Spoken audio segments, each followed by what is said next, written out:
Ayun. Ayan ang napakaraming mali ngayon. Nako. Oo. Oho. Yung pagkakatanggal sa akin, wag niyo na isama sa mali. Pabayaan na natin Okay sila. na, okay na sa inyo. Okay ano? na ako doon. Oho. Kasi nakatikim na ako ng kape. Oo nga naman. So Oo. medyo nakakapagtaka nga. Kaya to. ako nagpunta rito.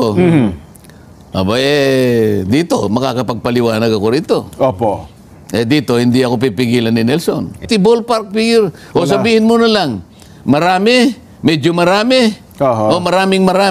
Hindi pa niya masabi yun eh. Wala siyang Because ano man ang sagutin niya doon, sasabi, marami pala eh, medyo marami pala eh. Opo. Ipatawag nating lahat, hindi lang ang opisina ng Vice President. Lahat para may confidential fund sa Kung intelligence ang fund. ginagawa natin, kung totoong gumagawa tayo ng panukalang batas, para mas magandang magawa natin, patawag mo yung marami. Pang lahat. Opo. Hindi itong in-isolate mo lang na isa. Yun ang punto ko eh. Opo. Because I will later move, sabi ko. Doon ako inano na, Ayun. you cannot do that because you are no longer a member. Hindi kayo pwede mag-motion. O, isipin mo. Oho. Man confidential fund at saka yung intelligence fund. Oo. Hindi ka ako nabanggit sa privilege speech ka ko ito.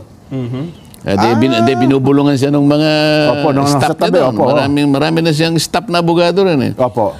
Your Honor, sabi niya, hindi lang naman eh kaya ganun. Basta sinabi niya, anything that is in connection with public interest. Kasi dito na bigla ang marami, dati pala kayong vice chair ng committee ito, kanina lang namin nalaman na hindi na pala kayo vice chair at hindi na rin pala kayo miyembro ng naturang committee. Paano kasi, nung ako'y nagpahayag na, Opo. tinatanong ko yung COA, sabi ko, Mr. Chair, I will take advantage of the presence of the representatives from COA. Opo, opo. So, tinatanong ko, alin-alin po bang opisina Yan, opo. ang nabibigyan ng confidential or intelligence funds? Opo, oo. Makikita mo yung pagsagot nila, parang alumpihit pang sumagot eh, parang bang hindi nila alam. Ang dami nila eh. Ano po, LGU po? Sino nga sa LGU? Ayun. Hindi ba yung mga opisina ng mayor? Hindi naman po. Oo nga, alin-aling opisina ng mayor. Sa dami ng mayor natin dito sa bansang ito, at saka mga gobernador, GOCCs, Office of the President, yung kapulisan, even the armed forces of the and then the intelligence agencies of this country are recipients of intelligence and confidential funds. Sino-sino, bigyan mo ko ng ballpark figure. But, gusto ko para wag lang humahaba lang eh. Tsaka magkakasamaan lang na loob eh. Gusto ko sana sabihin, paano niyo ako tinanggal? Sino po nagtanggal sa akin? Hindi niyo man lang ako kinausap. Oo nga. Di ba? Not even a modicum of respect was accorded to this representation in replacing me as vice chair of this committee. At ngayon pala, gusto niyong mangyari, pagka pala inalis ako as vice chair, Opo. automatic pala ako, naalis din ako ng member. Hindi na kayo miyembro ng committee. Paano nangyari yun, Nelson? When Senior Deputy Speaker Gloria Macapagal Arroyo was removed from her office, she was still Deputy Speaker. Nawala lang yung Senior Deputy. Pagiging Senior Deputy Speaker. O Opo. di sana, nung tinanggal siya as Senior Deputy Speaker, natanggal na rin siya pagiging Deputy Speaker. Oo nga, hindi na sila. Ano dito? Nasaan ang logic dito? Pero hindi masakit ang loob ko dyan, ha? Opo, opo. Sinasabi ko lang para maintindihan ng kababayan natin kung anong nangyayari sa amin ngayon. Ayun. Di ba? So ito'y tradisyon pala Kailangan ko. maging bukas sa kaalaman nila. Tradisyon yun na parang hindi na rin pala ginagalang ngayon ng Kongreso, ng Kamara. Ng ano? Yung tradisyon ninyo na dapat kapag ka may aalisin, at sasabihan man lamang siguro yung mga miyembro. Di ba? Alam mo, hindi lang tradisyon yun, kagandahang asal yun. Well, tama kayo, no? Respeto na lang sa kapwa. Wag na Kapwa nating, honorable tao. yung tradisyon kasi medyo malalim pa yun eh. Opo, opo. Ang pinag-uusapan is a customary, a modicum of respect. Oho. Dahil magkakasama tayo. Kulturang Kasama Pilipino ako yan sa eh. majority. Paano ba yung i-text mo ako? Kong, pasensya na ha, may kursonada sa position mo. Opo. Ibigay ko muna sa kanya. Pero member ka pa rin. Halimbawa ganon. Kasi, member ako nun eh. Yung pagiging vice chair, pribilehyo lang yon. Inalis mo akong, pwede mo akong alisin na vice chair. Pero member ako eh. Saan mo ka ako ibinatay na tuntunin? Wala silang may pakitang tuntunin eh. Opo. Basta okay lang papayag ako kako. na kapag ka inalis mo ako bilang vice chair, naalis na rin ako bilang member, ipakita mo lang sa akin ang tuntunin. Okay na ako. Mukhang namroblema si Kong Joel Chua kasi first term congressman ito eh. Ay, wala naman akong problema sa kanila. Kung sagutin nila o hindi lang sagutin, wala akong problema dyan. Naku. Pero ang nakalimutan ko lang, dahil sa pagmamadali ko kasi, Jen, Opo. una, anong pangalan nung congressman na nag-deliver ng privilege? Congressman na Roland Bariliano po, ng Maynila. Opo. Ang mali doon, yun ba ay nayo pa ito? Hindi. Parang third termer na bata o second termer na congressman ng Maynila. Oh, sa makatwid, marami nagkamali doon eh.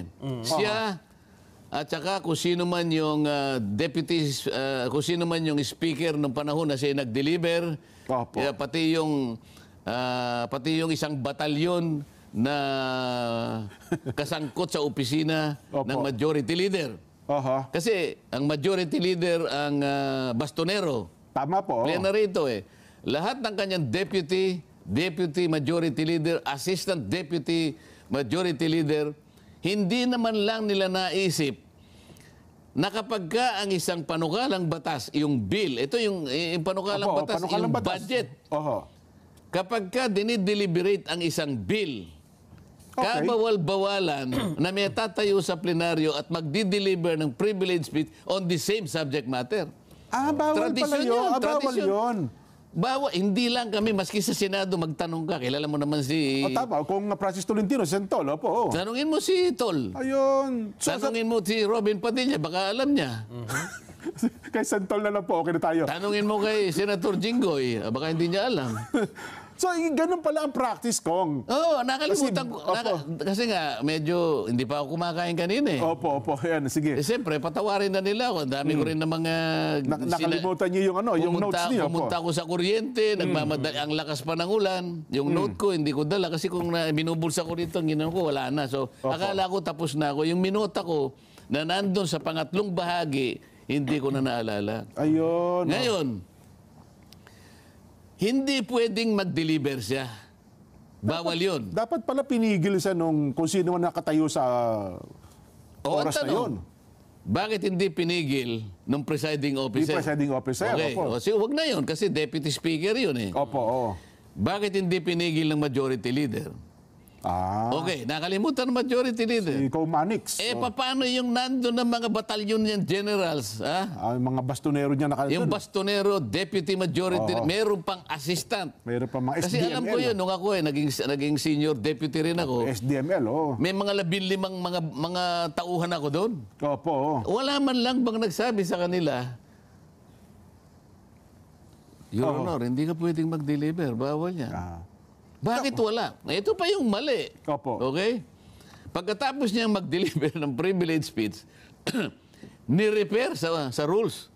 Ay, ni-repair ka agad. So, hindi pa rin napansin ng rules ni repair. Sabi so hindi rin tama yun. Wag na natin sabihin na lang natin na itala na lang natin sa journal, Opo. pero wag niyo nang i-repair sa amin. Magkakamali tayo May diyan. privilege speech na lang. Halimbawa. Ito na naman ang susunod na mali. Oo. Din-repair sa rules. Ang rules, ni-repair sa good government. Okay. Tama po. Kaya napunta nga kayo na sa hearing. Mali yun eh. Ang dapat na ginawa, wag na nung i-repair sa amin, diretso niya sa appropriation committee kasi ang pinag-uusapan is the budget. Pero dapat na may hawak. Yan. Ayun. Ayan ang napakaraming mali ngayon. Nako. Oho. Yung pagkakatanggal sa akin, wag niyo na isama sa mali. Pabayaan na natin sila. Okay na sa inyo. Okay na ako doon. Oho. Kasi nakatikim na ako ng kape. Oo nga naman. So medyo nakakapagtaka nga. Kaya ako nagpunta rito. Dito, makakapagpaliwanag ako rito. Opo. Dito, hindi ako pipigilan ni Nelson. nga. Di ba? Oho. Ikaw naman, pwede mo rin akong buyuin, di ba? Hindi ba? Oho.